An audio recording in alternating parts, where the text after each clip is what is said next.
Have you ever wondered why life sometimes feels like a series of tests? Why moments of struggle often feel like a question of faith? Well, you're not alone. This idea has been with humanity for centuries, and one of the most powerful stories about it is found in the Bible, the story of Abraham and his son Isaac. Abraham was a man of deep faith. God had promised him something extraordinary, that he would be the father of many nations, with descendants as numerous as the stars in the sky. But there was a catch. Abraham and his wife Sarah were very old, long past the age of having children. Yet, against all odds, God gave them a son, Isaac. Isaac was the fulfillment of God's promise, the embodiment of Abraham's hope and faith. Life was good, until one day everything changed. One day, God spoke to Abraham and gave him a command that must have shaken him to his core. Take your son, your only son, Isaac, whom you love, and go to the region of Moriah. Sacrifice him there as a burnt offering on a mountain I will show you. Imagine Abraham's heart at that moment. The son he had waited his entire life for, the son God had promised, was now the one God was asking him to give up. Why would God ask such a thing? Wasn't Isaac the fulfillment of the promise? Yet Abraham didn't argue.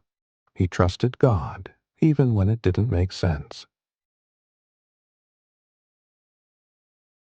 Abraham and Isaac set out on the journey to the region of Moriah. As they traveled, Isaac noticed something unusual. Father, the fire and wood are here, but where is the lamb for the burnt offering? Abraham, holding back his emotions, replied, God himself will provide the lamb, my son. Abraham didn't have all the answers, but he trusted that God's plan was bigger than his understanding. When they reached the mountain, Abraham built an altar and arranged the wood. With trembling hands, he prepared to sacrifice Isaac, just as God had commanded.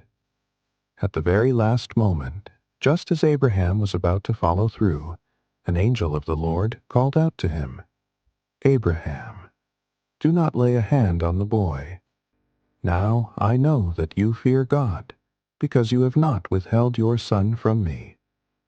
God had provided a substitute, a ram caught in a thicket. Abraham's faith had been tested, and he had passed. So, why did God test Abraham? It wasn't to harm him or take Isaac away. It was to deepen Abraham's trust and to show the world the depth of faith God desires. God's tests are never meant to break us. They're meant to grow us, to refine us, and to remind us that even when life doesn't make sense, we can trust Him. Abraham's story teaches us that faith isn't about having all the answers. It's about trusting the one who does. Whatever test you're facing today, remember, God has a purpose, and He always provides. Trust the process. Trust God.